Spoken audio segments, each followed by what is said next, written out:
ومن أحسن قولا ممن دعا إلى الله وعمل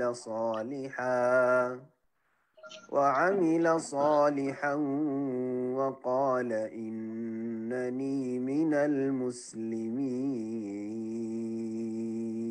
السلام عليكم ورحمة الله وبركاته. إن الحمد لله نحمده ونستعينه ونستغفره ونعوذ بالله من شرور أنفسنا ومن سيئات أعمالنا من يهده الله فلا مضل له ومن يضلل فلا هادي له وأشهد أن لا إله إلا الله وحده لا شريك له وأشهد أن محمدا عبده ورسوله صلى الله تعالى عليه وعلى آله وصحبه وسلم تسليما كثيرا أما بعد. সম্মানিত দিনী ভাতৃমণ্ডলী, আল্লাহ রাব্বুল আলামিনের প্রশংসা এবং প্রিয় রাসূল সাল্লাল্লাহু আলাইহি ওয়াসাল্লামের উপর সালাত ও সালামের পর আজ 14ই শাওয়াল 1443 হিজরি মোতাবেক 15ই মে 2022 আমাদের ধারাবাহিক আলোচনা নাজাত প্রাপ্ত দলের আকীদা পর্ব নম্বর 87। বিষয়বস্তু আজকে দুটি রয়েছে। প্রথমটি হচ্ছে নুসরা এবং তার বিধান ও প্রকরণ, আর দ্বিতীয়টি হচ্ছে ঝাড়ফুঁক এবং তার হুকুম, বিধান ও প্রকরণ। তো শুরু করি প্রথম লেখক যা বলেছেন তা দিয়ে। লেখক ইমাম হাফিজ হাকামি রাহিমাহুল্লাহ বলছেন, আলামুস সুন্নাহ আল মানশুরা, তার এই কিতাবে মাহিয়া নুসরা, নুসরা কি জিনিস, নুসরা কাকে বলে, ওয়ামা হুকমুহা এবং তার বিধান কি। আমি বিষয়বস্তু তো শুধু নুসরা বলেছি, আরবি পরিভাষা, তবে তার ব্যাখ্যা না করলে সাধারণ মানুষ মোটেই বুঝবেন না। একেবারে আকীদা সম্পর্কে বেশি পড়াশোনা না থাকলে, অনেক মাদ্রাসা পড়ার পরেও হয়তো এসব কথা হয় আকীদার কিতাব এইভাবে পড়া হয় না, অথবা পড়লে অনেক সময় মনে থাকে না। তো নুসরা মানে হচ্ছে জাদুর চিকিৎসা। নুসরা মানে হচ্ছে জাদুর চিকিৎসা। জাদুর চিকিৎসা বা জাদুর ঝাড়ফুঁকের, জাদু দূরীকরণ। জাদুতে কেউ যদি আক্রান্ত হয় তো সেই জাদু চিকিৎসা অথবা জাদু থেকে মুক্ত করা, এর বিধান কি এবং এর কোন রকমের প্রকরণ আছে কিনা, মানে ভাগ আছে কিনা, এই দুটো বিষয় সংক্ষেপে লেখক আলোচনা করেছেন। আমরা একটু বিস্তারিত ভাষ্যকার আরো বেশ কিছু কথা নিয়ে এসছেন, দলিল, সেগুলিও পেশ করার চেষ্টা করব। এছাড়া এই বিষয়ে যে বিষয়গুলি জরুরি সেগুলি বলবো ইনশাআল্লাহ। বলছেন লেখক, মাহিয়া নুসরা, নুসরা কাকে বলে, ওমা হুকমুহা এবং তার হুকুম কি, বিধান কি। হুকুম বলতে ফিকহি হুকুম, উসুল ফিকহের কায়দায় এর আগেও বলেছি 5টির একটি। কোনো কিছুর হুকুম হয় ফরজ হবে, ওয়াজিব হবে, আর না হলে তার বিপরীত হারাম হবে। তো নুসরা কি ফরজ নাকি হারাম, আর না হলে মুস্তাহাব হবে, আর মুস্তাহাব না হইলে মাকরুহ হবে, অপছন্দনীয় হবে, তার বিপরীত হবে। আর এই 4টাই যদি না হয় তাহলে মুবাহ জায়েজ হবে। তো এই 5টি হুকুমের কোনটি ফিট হবে এই নুসরার উপর? জি, নুসরার দুটি ভাগ রয়েছে, তার একটি বৈধ মুস্তাহাব আর আরেকটি হারাম। জি, সংক্ষেপে এটা জেনে নেওয়ার পরে তাহলে ভাগও সংক্ষেপে জেনে নিলাম এই দুটো কথাতে, আর তার বিধানও জেনে নিলাম। নুসরা 2 প্রকার, আর নুসরা আর 2 প্রকারের হুকুম। একটি হচ্ছে মুস্তাহাব, জায়েজ, জায়েজ থেকে এগিয়ে মুস্তাহাব ভালো বলা যেতে পারে। আর আরেকটি হচ্ছে হারাম, বরং কুফর, শিরক, সবচেয়ে বড় হারাম। তো লেখক তার প্রশ্নের পরে নিজেই বলছেন, আন-নুসরা হাল্লু সেহরে আনিল মাসকুর। নুসরার সংজ্ঞা হচ্ছে জাদুকৃত ব্যক্তি থেকে জাদু দূরীকরণ বা জাদুর বন্ধন খুলে দেওয়া। হাল্লুন মানে খুলে দেওয়া। জাদুর যে বন্ধন লাগানো হয়েছে, গিরা লাগানো হয়েছে, এমন করে জাদু করা হয়েছে, সেই জাদু দূর করা কঠিন। জাদু মারাত্মক বিষয়, জাদুর অস্তিত্ব আছে এবং জাদুর তাসির রয়েছে, প্রতিক্রিয়াও রয়েছে, তবে আল্লাহর ইচ্ছায়। এর আগে আলোচনা হয়েছে গত আলোচনাতে। জাদুতে কেউ যদি আক্রান্ত হয়, আল্লাহ না করে কোন মুসলিম, কোন ভালো মানুষ জাদুতে আক্রান্ত হয়, যদি আক্রান্ত হয় তো তার চিকিৎসা করা এর হুকুম কি? এই জাদু চিকিৎসার নামই হচ্ছে নুসরা। জাদু দূরীকরণের নাম হচ্ছে নুসরা। হাল্লুস সিহর আনিল মাসরুর, জাদুকৃত ব্যক্তি থেকে জাদুর বন্ধন খুলে দেওয়া, জাদু দূর করা। এর একটি ভাগ হচ্ছে ফাইন কানা যালিকা বিসিহরি মিসলিহি, যদি জাদু দিয়ে জাদু দূর করা হয় তাহলে ফাহিয়া মিন আমালিশ শয়তান, এটি শয়তানের কর্মকাণ্ডের অন্তর্ভুক্ত। আর শয়তানের কর্মকাণ্ড মানে শয়তানের সান্নিধ্য লাভ করতে হয়, শয়তানের তাকাররুব হাসিল করতে হয়, শয়তানকে সন্তুষ্ট করতে হয়, জিন বদমাশ জিনকে সন্তুষ্ট করতে হয়। আর তারা ততক্ষণ সন্তুষ্ট হয় যতক্ষণ পর্যন্ত আল্লাহর সাথে শিরক কুফরি না করা হয়, যে কোনো রকম শিরক কুফরি হোক। সেটা তাদের জন্য কিছু পেশ করা, উৎসর্গ করা যেটা আল্লাহর হক, কোনো কিছু জবাই করা, সে খাসি হোক আর মোরগ হোক অথবা দুধ চিনি হোক, এই করতে হবে। তো বেশ কিছু তাদের তলব থাকে। আর না হলে আল্লাহ ছাড়া অন্যের নাম নিয়ে ডাকতে হবে, জিনকে ডাকতে হবে, শয়তানকে ডাকতে হবে, অথবা দেবদেবীর আশ্রয় নিতে হবে, ইত্যাদি ইত্যাদি। মন্ত্রতন্ত্র করতে হবে, যেসব কুফরি মন্ত্রতন্ত্র ইত্যাদি। তো এসবের মাধ্যমে শয়তানের সান্নিধ্য লাভ করা হয়। এছাড়াও হারাম কাজ দিয়ে শয়তানের সান্নিধ্য লাভ হয়। জি, হারাম কাজ দিয়ে শয়তানের সান্নিধ্য লাভ হয়। নাউজুবিল্লাহ, না বললে হয়তো বুঝবেন না। মাসিকে রক্ত দিয়ে কোরআন লেখা, আল্লাহর নাম লেখা, রসুলের নাম লেখা। আমাদের দেশে এইরকম মেলাগুলি কুফরিয়া চিকিৎসা আছে। যেমন বিশেষ কোন রোগে আক্রান্ত যদি গবাদি পশু হয় তাহলে এলাকার 7 জন সুদখোরের নাম দিয়ে তাবিজ করা, এইসব শিরক কুফরি। এগুলো হচ্ছে শয়তানের তাকাররুব হাসিল করা, সান্নিধ্য লাভ করা। তো জাদু যদি জাদু দিয়ে দূর করা হয়, এটি এক প্রকার। যে তাহলে নুসরা হচ্ছে, জাদুর চিকিৎসা হচ্ছে 2 ভাগে বিভক্ত। একটি হচ্ছে জাদু দিয়ে জাদু দূর করা, তাহলে এটি শয়তানের কর্মকাণ্ড, শিরক কুফরি, বরং শিরকে আকবার। সুতরাং তাতে ইসলাম থেকে বহিষ্কৃত হয়ে যাবে। আল্লাহর কাছে তওবা করে ফিরে না আসলে সেই ব্যক্তি মুশরিক হয়ে মারা যাবে। দ্বিতীয় হচ্ছে ওয়াইন কানাত বিররুকা ওয়া তাআউযুল মাশরুআ ফালা বাসার। দ্বিতীয় প্রকার হচ্ছে যদি জাদুর চিকিৎসা করা হয় রুকিয়ার মাধ্যমে, রোকা রুকিয়াতুল বহুবচন, ঝাড়ফুঁকের মাধ্যমে, দম করার মাধ্যমে, তাআউযুল মাশরুআ এবং শরীয়ত সম্মত আল্লাহ রাব্বুল আলামিনের আশ্রয় গ্রহণের মাধ্যমে, আশ্রয় গ্রহণের মাধ্যমে। তাআউযুজ মানে হচ্ছে আর কাউকে আশ্রয় রাখা। যেই ব্যক্তি দম করছে, সে যার উপর দম করছে বা সেই রোগীকে আল্লাহর আশ্রয়ে রাখছে, যে আল্লাহ তুমি একে আশ্রয় দান করো, আল্লাহ তুমি একে রক্ষা করো। এই জন্য এটাকে তাবিজ বলা হয়। যে তাবিজকে আমাদের ভারত, বাংলাদেশ, পাকিস্তানের ভাষাভাষীরা, উর্দুতে হোক বাংলা হোক, তাবিজ মানে যে ঝুলাই লটকায়, এই তাবিজ, যে শিরকি তাবিজ বা বেদাতি তাবিজের নামকরণ হয়েছে তাবিজ। কিন্তু তাবিজ শব্দটি ভালো ছিল, শব্দটি ভালো ছিল, কিন্তু তার প্রয়োগ হয়ে গেছে ভুল জায়গায়, শিরক বেদাতের জায়গায় এবং নাজায়েজ কাজের জায়গায়।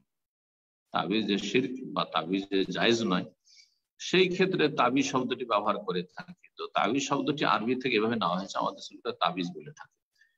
আর তাবিজ, তাবিজ মানে হচ্ছে আল্লাহর আশ্রয়ে কাউকে রাখা। আল্লাহর আশ্রয়ে রাখলে সেটা তৌহিদ, কারণ আল্লাহ আশ্রয়দাতা। আর যদি আল্লাহ ছাড়া অন্যের আশ্রয়ে যদি রাখা হয় কাউকে, আল্লাহ ছাড়া অন্যের কাছে আশ্রয় গ্রহণ করা হয়, জিন শয়তানের কাছে, পীর ওলি মুর্শিদের কাছে, অথবা দেবদেবীর কাছে, আল্লাহর কোন সৃষ্টির কাছে, জীবিত মৃত, তাহলে সেটা শিরক কুফর। এইরকম আমাদের দেশের লোকেরা মন্ত্রতন্ত্রকে, শিরকি মন্ত্রতন্ত্রকে কি বলে? দোয়া তাবিজ। বরং জাদুকে, অমুককে দোয়া তাবিজ করেছে, দোয়া তাবিজ করেছে, নামটা কত চমৎকার! সেহের কুফরি, জাদু কুফর। তাকে কি বলে? যে অমুককে দোয়া তাবিজ করেছে, না দোয়া তাবিজ না, শিরকি কুফরি কাজ করেছে, জি, ইসলাম থেকে বহিষ্কৃত যে ব্যক্তি জাদু করেছে বা যে জাদু করিয়েছে। অনেক সময় লেভেল চমৎকার থাকে, নাম খুব আকর্ষণীয় থাকে, কিন্তু তাতে ধোকা খাবেন না, তার রহস্য উদ্ঘাটন করতে হবে সেটা আসল কি। দ্বিতীয় প্রকারের নুসরা হচ্ছে, মানে জাদু চিকিৎসা হচ্ছে, যদি সেটা ঝাড়ফুঁক, বৈধ ঝাড়ফুঁকের মাধ্যমে হয়, আর শরীয়ত সম্মত আল্লাহর আশ্রয় গ্রহণের মাধ্যমে ইস্তিআজার যে দোয়াগুলি রয়েছে, আউযু বিকালিমাতিল্লাহি তাম্মাতি মিন শাররি মা খালাক, এভাবে বিসমিল্লাহিল্লাযী লা ইয়াদুররু মা ইসমিহি শাইউন ফিল আরদি ওয়ালা ফিস সামাই ওয়া হুয়াস সামিউল আলিম, আউযু বিকালিমাতিল্লাহি তাম্মাতি মিন গাযাবিহি ওয়া ইকাবিহি ওয়া শাররি ইবাদিহি ওয়া মিন হামাযাতিশ শাইতানি ইয়াহযুরুন, আউযু বিকালিমাতিল্লাহি তাম্মা মিন কুল্লি শাইতানি ওয়া হামিন ওয়া মিন কুল্লি আইনিল লাম্মা ইত্যাদি। যদি এইভাবে হয় তাহলে ফালা বাস, তাহলে কোনো তাতে আপত্তি নেই, বা যে কোনো আপত্তি নেই, মানে জায়েজ, কিন্তু মুস্তাহাব চিকিৎসা করা, মুস্তাহাব কম চিকিৎসা করা মুস্তাহাব। সেটা চিকিৎসা কোনো ওষুধ দিয়ে হোক, মেডিসিনের মাধ্যমে হোক, যদি শারীরিক রোগ হয়। আর শারীরিক রোগের ক্ষেত্রে কোরআন এবং হাদিস দিয়ে চিকিৎসা হতে পারে, রুকিয়া শারঈয়া শরীয়ত সম্মত রুকিয়া ঝাড়ফুঁকের মাধ্যমে, দম করার মাধ্যমে। এজন্য তারপরে আলোচনা আসছে দম করা বা রুকিয়া শরিয়া সম্পর্কে, বা রুকিয়া সম্পর্কে, ঝাড়ফুঁক সম্পর্কে, ঝাড়ফুঁকের প্রকরণ সম্পর্কে। ফালা বাস বিযালিক, এতে কোনো আপত্তি নেই। তাহলে এর মাধ্যমে আমরা সংক্ষেপে জানতে পারলাম যে নুসরা জাদু চিকিৎসা দুই রকম, একটা হচ্ছে কুফর শিরক শয়তানের কর্মকাণ্ড, যেটা জাদু দিয়ে জাদু দূর করা, জাদু করা হয়েছে কাউকে, আর এক কবিরাজের কাছে চলে, এক কবিরাজ দিয়ে জাদু করা হয়েছে, আর এক কবিরাজ আর এক ওঝার কাছে গেল, আর একজন এরকম শিরক কুফরিকারী অসৎ লোক, যাদের কাছে তৌহিদের জ্ঞান নেই, সুন্নাহর জ্ঞান নেই, তারা পাপী, তাদেরকে দেও সব কর্মকাণ্ড করে থাকে, চিকিৎসাও করিয়ে থাকে। চিকিৎসার উদ্দেশ্য হোক অথবা জাদুকর উদ্দেশ্য, দুটোই কুফর। আর যদি সেটা শরীয়ত সম্মত হয় তাহলে সেটা জায়েজ, বরং মুস্তাহাব, এতটুকু বলবেন। নবী কারীম সাল্লাল্লাহু আলাইহি ওয়াসাল্লামকে জাদু করা হয়েছিল, লাবিদ ইবনে আল-আসাম ইহুদি জাদু করেছিল, সহিহ বুখারীতে হাদিস রয়েছে, সহিহ বুখারীতে হাদিস রয়েছে। এবং নবী কারীম সাল্লাল্লাহু আলাইহি ওয়াসাল্লাম দীর্ঘ 6 মাস ধরে অসুস্থ ছিলেন, মারাত্মক জাদু করা হয়েছিল, কিন্তু আলহামদুলিল্লাহ নবী কারীম সাল্লাল্লাহু আলাইহি ওয়াসাল্লামকে ফেরেশতা পাঠিয়ে আল্লাহ রাব্বুল আলামিন চিকিৎসার ব্যবস্থা দিয়েছেন। এই নুসরা সম্পর্কে হাদিস শোনা, এতক্ষণ তো শুধু বিনা দলিলে কথাগুলি আলোচনা হলো। আবু দাউদে একটি হাদিস রয়েছে যে নুসরা শয়তানের কর্মকাণ্ড। জাবের বিন আব্দুল্লাহ রাদিয়াল্লাহু তাআলা আনহু থেকে বর্ণিত, তিনি বলেন সুয়েলা রাসূলুল্লাহ সাল্লাল্লাহু আলাইহি ওয়াসাল্লাম আনিন নুসরা, রাসূলুল্লাহ সাল্লাল্লাহু আলাইহি ওয়াসাল্লাম জিজ্ঞেস করা হয় নুসরা সম্পর্কে, মানে জাদুর চিকিৎসা সম্পর্কে। তাহলে কোন জাদুর চিকিৎসা সম্পর্কে জিজ্ঞাসা করেছে? এমন জাদুর চিকিৎসা যেটা জাদু দিয়ে জাদু দূর করা হয়। কালা বলেছিলেন হুয়া মিন আমালিশ শায়তান, এটি হচ্ছে শয়তানের কর্মকাণ্ড, শয়তানের সাহায্য নেওয়া ছাড়া, শয়তানকে আল্লাহর শরীক করা ছাড়া, আল্লাহর হক শয়তানকে দেওয়া ছাড়া হয় না। জি, তাহলে এই হাদিসে যেন নিষেধ করে নবী কারীম সাল্লাল্লাহু আলাইহি ওয়াসাল্লাম যদি এরকম কুফরি কাজ দিয়ে হয়, শিরকি কাজ দিয়ে হয়।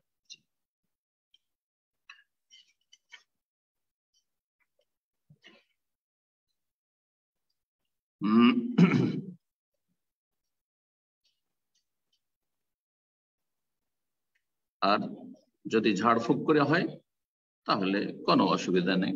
ঝাড়ফুঁক যদি কোরআন এবং হাদিসের দোয়া দিয়ে হয় অথবা বোধগম্য দোয়া দিয়ে হয় তাহলে তাতে কোনো অসুবিধা নেই। যেমন ভাস্কর বলছেন কাররুকিয়া বিল ফাতিহা, যেমন সূরা ফাতিহা দিয়ে রুকিয়া করা, দম করা, আল মুআওয়াযাতাইন সূরা ফালাক নাস দিয়ে করা, এমনকি সূরা ইখলাস দিয়ে করা, কোরআনে কারীমের যে কোনো আয়াত দিয়ে করা, যদিও এগুলো গুরুত্ব বেশি রয়েছে, কিন্তু যে কোনো কোরআনে কারীমের আয়াতে শিফা রয়েছে।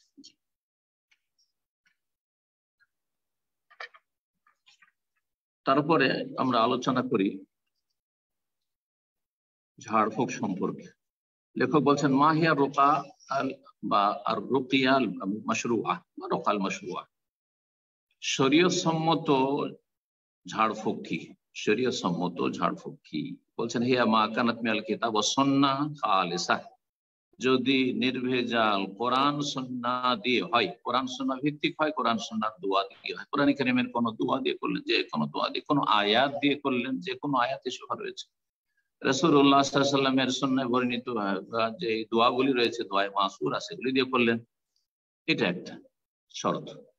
যদি তা না হয় তো যেন, যেহেতু আরবরা এইসব বিষয়গুলো লিখেছে সেগুলো সব ওয়াকানাত বিল লিসানিল আরবি, সেটা যেন আরবি ভাষা দিয়ে হয়। হ্যাঁ, আরবদের জন্য আরবি ভাষা দিয়ে হয় অবশ্যই, কিন্তু আমরা অনারব, যদি আরবি ভাষা না হয়, আরবি ভাষা হওয়া জরুরি। আরবি ভাষা ছাড়াও কেউ যদি নিজের ভাষায় দম করে তো জায়েজ নয়, আমাদের জন্য জায়েজ। এই বিষয়টি আমাদেরকে জানতে হবে। আরবি ভাষা শর্ত নয়, আসল শর্ত হচ্ছে যে আনতাকুনা মাফহুমুল মানা, সেই দোয়াগুলি বা সেই যে আশ্রয়ের বাক্যগুলি, যে বাক্যগুলি দিয়ে দম করা হচ্ছে, ঝাড়ফুঁক করা হচ্ছে, সেগুলি যেন বোধগম্য হয়, বুঝতে পারে। তাহলে যদি কেউ আরবির কোনো দোয়া পড়লো না, কোরআনে কারীমেরও দোয়া নয় বা আয়াত নয়, রাসূলুল্লাহ সাল্লাল্লাহু আলাইহি ওয়াসাল্লামের সুন্নাহরও কোনো দোয়া নয়, দোয়া মাসুরাও নয়, এমনকি আরবি ভাষা দিয়েও দোয়া নয় যে আল্লাহ মাশফিহি আল্লাহ মাশফিহি, নিজের বানানো এরকমও নয়। আল্লাহ তুমি এই রোগীকে আরোগ্য দান করো, আল্লাহ তুমি এই রোগীকে ভালো করে দাও, আল্লাহ রাব্বুল আলামিন তোমার আশ্রয় গ্রহণ করছি সমস্ত রকমের অনিষ্ট থেকে, নিজের ভাষায় আউযু বিল্লাহ না বলে, না বলে তোমার আশ্রয় গ্রহণ করছি, তোমার কুদরতের আশ্রয় গ্রহণ করছি, তোমার ইজ্জতের আশ্রয় গ্রহণ করছি সমস্ত রকম অনিষ্ট থেকে, মিন শাররি করলে সে এইভাবে যদি বলে আর সেই ভাষা তার কাছে বোধগম্য, তাহলে জায়েজ। কিন্তু কোনটা জায়েজ নয়? এমন ভাষায় পড়ছে সেই বাক্যগুলি যে ভাষা নিজে বুঝেন, একজন বাঙালি এমন ভাষায় পড়ছে, যেমন আমাদের দেশে বাঙালিদের মাঝে অথবা ভারতীয়দের মাঝে মন্ত্রতন্ত্রের বই পুস্তক রয়েছে যেগুলো হিন্দুদের থেকে নেওয়া, অথবা এমনকি সোলামানি নকশা আর মকসুদুল মোমেনিন, নিয়ামুল কোরআন, এগুলোতে যে দোয়া থাকবে তাতে বোধগম্য নাই, কিছু সংকেত রয়েছে, অক্ষর রয়েছে, শর্ট ফর্ম রয়েছে, অথবা আপনার তাতে রয়েছে এমন এমন কথা, যেমন চেহেল কাফ বলি, তাহলে আরো বুঝবেন, 40টা কাফ বিশিষ্ট সব জিন শয়তানের নাম রয়েছে, বোধগম্য নাই। না আরবরা বুঝবে, না অনারব বুঝবে, না বাঙালি বুঝবে, না অন্য কোনো ভাষী বুঝবে, বোঝা যায় না। কিন্তু কিছু কিছু আছে, এরকম কিছু পড়া হচ্ছে, এমন কিছু বলছে যেগুলির অর্থ বোধগম্য নয়, তাহলে ডালমে কালা হয়, এখানে ভেজাল আছে, সুতরাং সেটা জায়েজ নয়, হারাম। তো দ্বিতীয় শর্ত বোধগম্য হইতে হবে। তৃতীয় শর্ত ওয়াতাকাদা, এই বিশ্বাস রাখবে যে কুল্লু মিনার রাক ওয়াল মুরতাকি, যেই ব্যক্তি দম করছে, ঝাড়ফুঁক করছে, আর যাকে ঝাড়ফুঁক করা হচ্ছে, ঝাড়ফুঁক তলব নিচ্ছে, দুইজনের এই বিশ্বাস হইতে হবে আন্না তাসিরহা লা ইয়াকুনু ইল্লা বিইذنিল্লাহ আযওয়া, মহান আল্লাহর ইচ্ছা ছাড়া এর প্রতিক্রিয়া, এর ফলাফল হতে পারে না, সব আল্লাহর ইচ্ছা। আল্লাহ ইচ্ছা করলে ভালো হবে, না হলে এই দমকারীরও কোনো ক্ষমতা নেই, দমকারী বিশ্বাস রাখবে আমারও কোনো ক্ষমতা নেই, আর যাকে দম করে সেও বিশ্বাস রাখবে যে এই দমকারী যে আমাকে ফুঁক দিচ্ছে তার কোনো ক্ষমতা নেই, আর আমারও কোনো ক্ষমতা নেই, কোনো ব্যক্তির ক্ষমতা নেই, একমাত্র আল্লাহ যদি চান তাহলে এর মাধ্যমে ভালো হবে। যেমন ডাক্তারের কাছে চিকিৎসা করতে গিয়ে যদি কেউ মনে করে এই ডাক্তার আমার প্রাণ রক্ষা করবে, তাহলে শিরকি কুফরি কথা। এই ওষুধ যেটা আমি খেলাম এটা আমাকে বাঁচাবে, আল্লাহ রাব্বুল আলামিনের কথা একেবারে ভুলে গেল, মনেই রাখলো না অথবা বিশ্বাস করলো না, তাহলে কুফর। ঠিক ওই রকম। জি, তারপরে দলিল বলছেন ঝাড়ফুঁকের, ফাইনান নবী সাল্লাল্লাহু আলাইহি ওয়াসাল্লাম কাদ রাকাহু জিবরিল আলাইহিস সালাম, নবী সাল্লাল্লাহু আলাইহি সাল্লামকে স্বয়ং জিবরাইল আলাইহিস সালাম ঝাড়ফুঁক করেছে, দম করেছেন, জিবরাইল ফেরেশতা ফুঁক দিয়েছেন, প্রমাণিত নবী সাল্লাল্লাহু আলাইহি ওয়াসাল্লাম নিয়েছেন এবং জিবরাইল আলাইহিস সালাম ফুঁক দিয়েছেন, দম করেছেন। ওয়া রাকাহু ওয়া কাসীরা মিনাস সাহাবা, এবং নবী সাল্লাল্লাহু আলাইহি ওয়াসাল্লাম স্বয়ং অনেক সাহাবায়ে কেরামদেরকে দম করেছেন, নিজের শরীরে নিজেই দম করেছেন। বরং সবচেয়ে উত্তম হচ্ছে যে নিজেকে নিজেই দম করা, নিজেকে নিজের শরীরে নিজে ফুঁক দেওয়া, এটি সবচেয়ে ভালো কারো কাছ থেকে রুকিয়া না চাওয়া। রুকিয়া চাওয়া জায়েজ কিন্তু উত্তম নয়, আর উত্তম হচ্ছে, মুস্তাহাব হচ্ছে নিজেকে নিজেই দম করা বা রুকিয়া করা। ওয়াকাররাহুম আলা ফিলিহা, এবং সাহাবায়ে কেরামরা অনেকে নিজেরা রুকিয়া করেছেন কোন একটি ক্ষেত্রে, কোন একটি রোগের ক্ষেত্রে, কোন একটি সমস্যার ক্ষেত্রে। নবী সাল্লাল্লাহু আলাইহি ওয়াসাল্লাম তাদেরকে অনুমোদন দিয়েছেন বা তার উপর তাদেরকে স্বীকৃতি দান করেছেন, ঠিক করেছেন, ভালো করেছেন। বাল ওয়া আমারহুম বিহা, বরং শুধু তাই নয়, বরং কখনো কখনো নির্দেশ দিয়েছেন যে তোমরা কি করো, দম করো, রুকিয়া করো, ঝাড়ফুঁক করো। ওয়া আহাল্লা লাহুম আখযাল উজরাতি আলাইহা, এবং তাদের জন্য এমন কি কারো ওপর দম করে, কারো এরকম রুকিয়া করে, ঝাড়ফুঁক করে পারিশ্রমিক নেওয়াকে হালাল করেছে, জায়েজ করেছে, ঠিক করেছো তোমরা।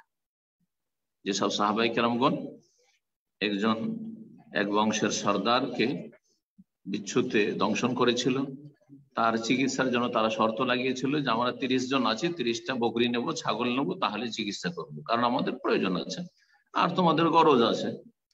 তোমরা আমাদেরকে, তোমাদের এলাকা আমরা মুসাফির, তোমরা আমাদের খেতে দাও, সুতরাং আমাদের ন্যায্য অধিকার আছে, আমরা মুসাফির মানুষ, ঠিক আছে এলাজ চিকিৎসা করে দেবো, দম করে দেবো। আর সূরা ফাতিহাতে দম করেছিলেন, 30টি ছাগল নিয়েছিলেন। তারপরে দ্বিধাদ্বন্দ্বে পড়ে গেলেন যে আমাদের জন্য জায়েজ হলে কি হইল না, আমরা তো নিজেতে নিয়ে ফেললাম। রাসূলুল্লাহ সাল্লাল্লাহু আলাইহি ওয়াসাল্লামের কাছে এসে বললেন, নবী সাল্লাল্লাহু আলাইহি ওয়াসাল্লাম বললেন যে ভালো করেছেন। কুল্লু যালিকা ফিস সাহিহ ওয়া গায়রিহিমা, এই সমস্ত দলিলগুলি সহিহ বুখারী মুসলিমেও রয়েছে আর অন্যান্য হাদিসের কিতাবাদিতেও রয়েছে। যে হাদিসগুলির 2-4টি আমরা সংক্ষেপে ইশারা ইঙ্গিত করি।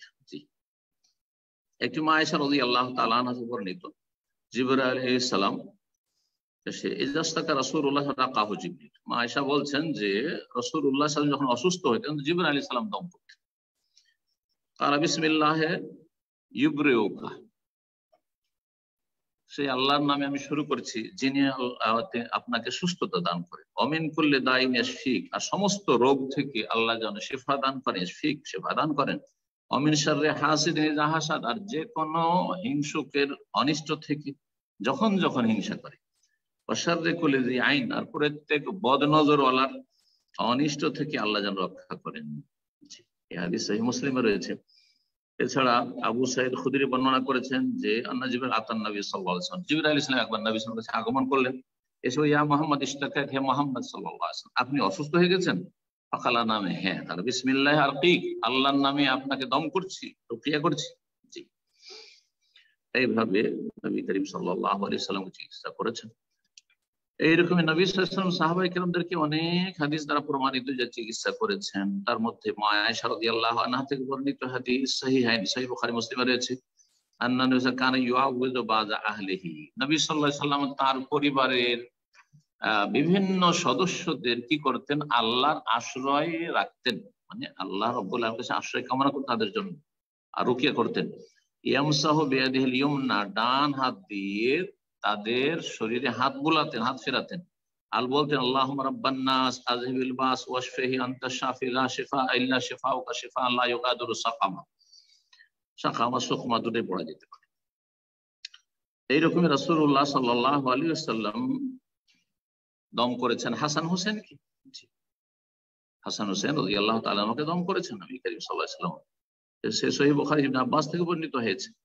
ইবনে আব্বাস রাদিয়াল্লাহু তাআলা বলছেন যে কানা ইউআউযুল হাসান ওয়া হুসাইন, নবী সাল্লাল্লাহু আলাইহি ওয়াসাল্লাম হাসান হোসেনকে আল্লাহর আশ্রয়ে রাখতেন, মানে আল্লাহ আশ্রয় কামনা করতেন তাদের জন্য, আর বলতেন ইন্না আবাকুমা কানা ইউআউযু বিহিমা ইসমাঈল ইসহাক, তোমাদের পিতা ইব্রাহিম খলিলুল্লাহ তার 2 ছেলে ইসমাঈল ইসহাককে আল্লাহর আশ্রয়ে রাখতেন, আমিও আমার সন্তান অর্থাৎ মেয়ের সন্তানগুলিও সন্তান, নানা নাতিদেরকে নাতিনদেরকে সন্তান, সন্ততি বলতে পারি, দাদা ছেলে মেয়েদের ছেলেদের ছেলে মেয়েদেরকে সন্তান সন্ততি বলছি। তো ইসমাইল ইসহাককে আল্লাহ আশ্রয় রাখতেন, আমিও তোমাদেরকে আল্লাহর আশ্রয় রাখছি। ওই যুকুমা বিকালিমাতিল্লাহি তাম্মা মিন কুল্লি শাইতানি ওয়া হাম্মা ওয়া মিন কুল্লি আইনিল লাম্মা। এভাবে সাহাবায়ে কেরামদেরকে যে নবী সাল্লাল্লাহু আলাইহি ওয়াসাল্লাম অনুমোদন দিয়েছিলেন ঝাড়ফুঁক করা এবং ঝাড়ফুঁকের ওপর পারিশ্রমিক নেওয়া, তাও সহিহ বুখারীতে আবু সাঈদ থেকে ইবনে আব্বাস থেকে বর্ণিত হয়েছে। নবী করিম সাল্লাল্লাহু আলাইহি ওয়াসাল্লাম নির্দেশ দিয়েছেন ঝাড়ফুঁকের, এই মর্মে দলিলগুলো সংক্ষেপে শুনি। রাসূলুল্লাহ সাল্লাল্লাহু আলাইহি ওয়াসাল্লাম আয়েশা বলছেন যে আমারানি রাসূলুল্লাহ আন আমারা ইউস্তারকা মিনাল আইন, রাসূলুল্লাহ আমাকে অথবা কাউকে নির্দেশ দিলেন কিসের জন্য, বদনজর থেকে ঝাড়ফুঁক, বদনজর লাগার আগে থেকেই দম করে রাখা যখন বাইরে নিয়ে গেলেন, অথবা বদনজরে আক্রান্ত হওয়ার পর, লেগে যাওয়ার পর। দ্বিতীয় হাদিস উম্মে সালমা রাদিয়াল্লাহু তাআলা আনহা থেকে বর্ণিত হয়েছে, রাসূলুল্লাহ সাল্লাল্লাহু আলাইহি ওয়াসাল্লাম একজন বালিকাকে বা দাসীকে, নাবালিকা ছিলেন, তাকে তার বাড়িতে দেখলেন যে তার চেহারা গুলিতে কালো কালো দাগ জমে আছে বা দাগ হয়ে আছে, চেহারা যে স্বাভাবিক অবস্থায় থাকে সেরকম অবস্থায় নেই, গালে দাগ পড়ে আছে ছোট। ফাকাল ইস্তারকুলাহা, একে দম করো, তোমরা রুকিয়া করো, ফাইন্না বিহান নাজরা, একে বদনজর লেগেছে। তাহলে বদনজর একটি লক্ষণ হচ্ছে যে মুখমণ্ডলের যে রংটা রয়েছে সেটা স্বাভাবিক অবস্থা অস্বাভাবিক থাকবে, যে কোনো রকমের দাগ ব্যতিক্রম, জি, সাদা সাদা হয়ে যাওয়া অথবা আরো কিছু। এই হাদিস ইমাম মুসলিম রাহিমাহুল্লাহ বর্ণনা করেছেন এবং ইমাম বুখারী রাহিমাহুল্লাহ বর্ণনা করেছেন। এখন নিষিদ্ধ ঝাড়ফুঁক কি? তাহলে শর্তগুলি থেকে আমরা বুঝে নিয়েছি। তারপরে লেখক বলছেন মাহিয়া রোকাল মামনুয়া, নিষিদ্ধ বা শরীয়তে জায়েজ নয় এমন ঝাড়ফুঁকও আছে। সেগুলি কি বলছেন? হিয়া মালাম তাকুন মিনাল কিতাব ওয়াস সুন্নাহ, কোরআন হাদিস থেকে নয়, কোরআনের কোনো আয়াতও নয়, আর রাসূলুল্লাহ সাল্লাল্লাহু আলাইহি ওয়াসাল্লাম কোনো হাদিসের দোয়াও না, ওয়ালা কানাত বিল আরব, আরবি ভাষাতেও না, এটা আরবদের জন্য, যেমন বললাম বোধগম্য না, কিছুই বুঝছেন না, হ্যাঁ, ভিতর ভিতর করছে, যেমন মন্ত্র পড়ে সাধু সন্ন্যাসীরা ওই রকম, অথবা পড়ছে উচ্চস্বরে পড়ছে, কিন্তু সেগুলো অর্থ বোঝা যায়, অর্থ বোঝা যায়। যেমন মন্ত্রের বইগুলি রয়েছে, মন্ত্রের বইগুলি রয়েছে, আমি এক সময় একজনের কাছে দেখেছিলাম, সেই ব্যক্তি জানতো না, সে ওইরকম কাজ করতো। তারপরে তাকে বললাম যেগুলো শিরক কুফর, সুতরাং তুমি তওবা করো। আলহামদুলিল্লাহ সেই লোক তওবা করেছে, আর তারপরে সেই লোক মারা গেছে, আল্লাহ যেন তাকে মাফ করেন। সেই মন্ত্র বইটা আমার হাতে যখন আসলে দেখলাম তার কাছ থেকে নিয়ে, যে তাতে সমস্ত মন্ত্রগুলি লেখা আছে, এমন ভাষা বাংলা অক্ষরে লেখা আছে, কিন্তু একটিরও অর্থ বোঝা যায়, একটির অর্থ বোঝা যায় না, শুধু জায়গা জায়গায় দেবদেবীর নাম বা শয়তানের নাম আছে, এগুলো বোঝা যাচ্ছে, বাকি কিছু বোঝা যাচ্ছে না। সুতরাং এইরকম মন্ত্রতন্ত্র যে কবিরাজ বা ওঝারা ঝাড়ফুঁক করে থাকে, সেগুলি শিরক কুফর জায়েজ নয়, আল্লাহ হেফাজত করেন।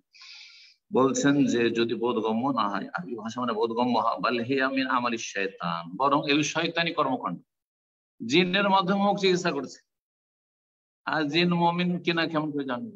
হ্যাঁ, সে মমিনের ভান করছে, সে আপনার জ্ঞান নেই কিছু, আপনাকে ভুল কিছু শিখাচ্ছে, আপনারও ইসলামের জ্ঞান নেই, কোনটা তাওহীদ, কোনটা সুন্নাহ, কোনটা শিরক, কোনটা বিদআত, কি করে বুঝবেন?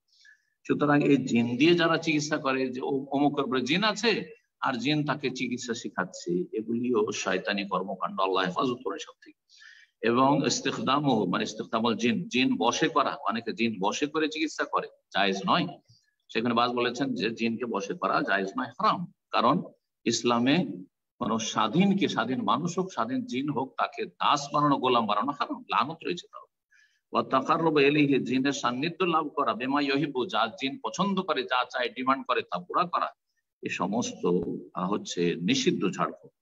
কামা ইয়াফআলু কাসীরুম মিনাদ দাজাজিলা, যেমন অনেক দাজ্জালরা করে থাকে, মিথ্যুকরা করে থাকে, ওয়াল মুশাওয়িজিন, আর ভেলকিবাজরা করে থাকে, মন্ত্রতন্ত্র যারা করে তারা, ওয়াল মুখাররিফিন, আর যারা খুরাফি, কুসংস্কারে নিমজ্জিত, যারা বিরাটপন্থী গুমরাহ, যেমন বললাম আমাদের সেই সুলাইমানি নকশা, আর তারপরে নিয়ামুল কোরআন, মকসুদুল মোমেনিন, তারপরে আমালে কোরআনী থানভী সাহেবের, এই সমস্ত কিতাবগুলি গুমরাহিতে ভরা এবং শিরক বিদআতে ভরা, আল্লাহ হেফাজত করে সব থেকে। জি, ও কাসীরু মিম্মা ইয়ানযুরু ফি কুতুবিল হায়াকিল ওয়াত তালাসম, আর এইরকম অনেক এমন বই পুস্তক রয়েছে যেগুলিতে বেশ কিছু মন্ত্র তন্ত্র আর ভেলকিবাজি লেখা আছে। যেমন আরবদের মাঝে কিছু এই রকমের জাদু দিয়ে, জাদুর চিকিৎসা অথবা শিরকি কুফরি কর্মকাণ্ড দিয়ে চিকিৎসার কিছু বই পুস্তক আছে, যেমন আমাদের সমাজে ওই বইগুলো আছে, যেমন যেগুলোর নাম বললাম, শামসুল মাআরিফ, শামুল আনোয়ার, শামসুল আনোয়ার, ইত্যাদি ইত্যাদি, মিম্মা আদখালাহু আদাউল ইসলাম আলাইহি, যেই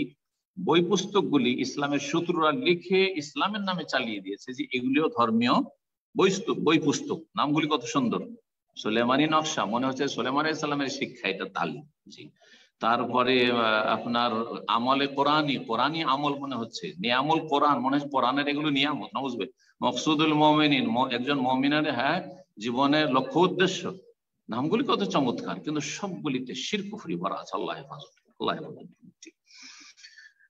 ওয়ালাইসাত মিনহু ফি শাইইন, অথচ ইসলামের সাথে এসবের কোন সম্পর্ক, ওয়ালা মিন উলুম, ইসলামী শিক্ষাও নাই, হ্যাঁ, ফি যিল্লিন ওয়ালা ফাইইন, কোন রকমের ইসলামের শিক্ষার সাথে কোনো সম্পর্ক নেই, সামান্যতম কোনো সম্পর্ক নেই।